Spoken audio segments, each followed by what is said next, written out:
Bwana Kapteni, mambo vipi? Safi. Uko vizuri? Tuko poa.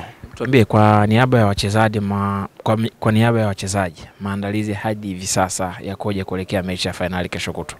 Naweza kusema kwamba maandalizi mpaka sasa hivi yako vizuri, na sisi kama wachezaji, kila mchezaji kwanza yuko vizuri. Tunaendelea kupata mafunzo mazuri kutoka kwa benchi letu la ufundi. Na imani kila ambacho tunakifanyia katika mazoezi hapa na tunakifanyia kazi hapa, basi kitaenda kufanya mchezo wetu kuweza kuwa mwepesi zaidi. Kikubwa ni kujitolea na kuwa makini ambacho mwalimu anachotufundisha ili kuweza kukiapply vizuri pale katika mchezo. Kwa namna ambavyo tunafanya maandalizi hapa, Kapteni, wachezaji wote mliosafiri hapa, nini ambacho mnazungumza, kipo katika vichwa vyenu, kipo mbele yenu kuelekea kwenye mechi ya kwanza? Kikubwa ambacho wachezaji ambacho tunazungumza na tunajaribu kukumbushana kwamba tayari tupo katika finali. Malengo yalikuwa ni kufika finali na tayari sasa tushafika finali. Jukumu la finali ni kuweza kuchukua kwa ubingwa. Kwa hiyo ubingwa unaanzia katika hatua hii ambayo ya kwanza ambayo tunacheza hapa ugenini. Kwa hiyo kitu ambacho tunasisitizana sana ni huu ni mchezo muhimu sana. Ni mchezo muhimu sana na ndio utatupa picha katika mchezo wa pili ambao tutacheza nyumbani. Kwa hiyo na imani kwamba kila mchezaji amelisikia na ameliweka katika kichwa chake, na sasa hivi kilichobaki ni kuweza sisi kujitolea katika dakika 90 za hapa Morocco ili kuweza kupata matokeo mazuri. Na imani kutokana na maandalizi ambayo tunayafanya, na imani mchezo utakuwa mgumu lakini tunaenda kufanya vizuri.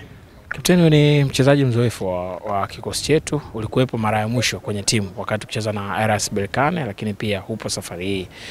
Pengine kile ambacho ulikiona mara ya mwisho tukija hapa na hichi ambacho tunaenda kukiface sasa hivi, tofauti yake ni nini na nini ambacho kikubwa pengine unatamani wewe kukiona kikitokea hapa ili tukienda katika mechi ya pili tuwe na kazi rahisi?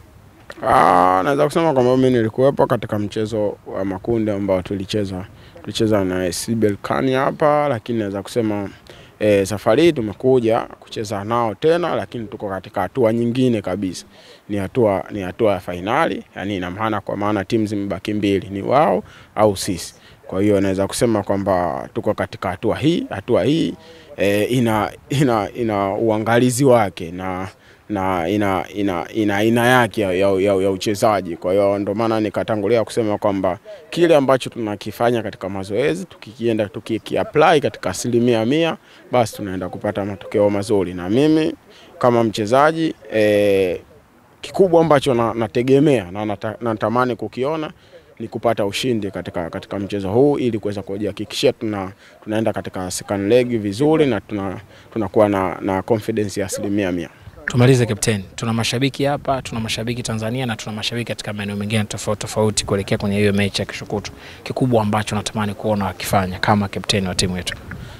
Mimi kikubwa nachoweza kuendelea kusema ni wao kuweza kutupa support kokote walipo, na endelee kuiombea dua na sala ziwe nyuma yetu kuhakikisha kila mchezaji anaamka vizuri, anajitolea kwa 100% kubwa kama tunavyochezaga. Kwa hiyo na imani kwamba wanachama, mashabiki wa Simba, wa Tanzania wote kwa ujumla, kila mtu atakapokuwa aweze kufanya dua zake na sala zake ili ziweze kuwa nyuma yetu. Shukrani sana. Asante.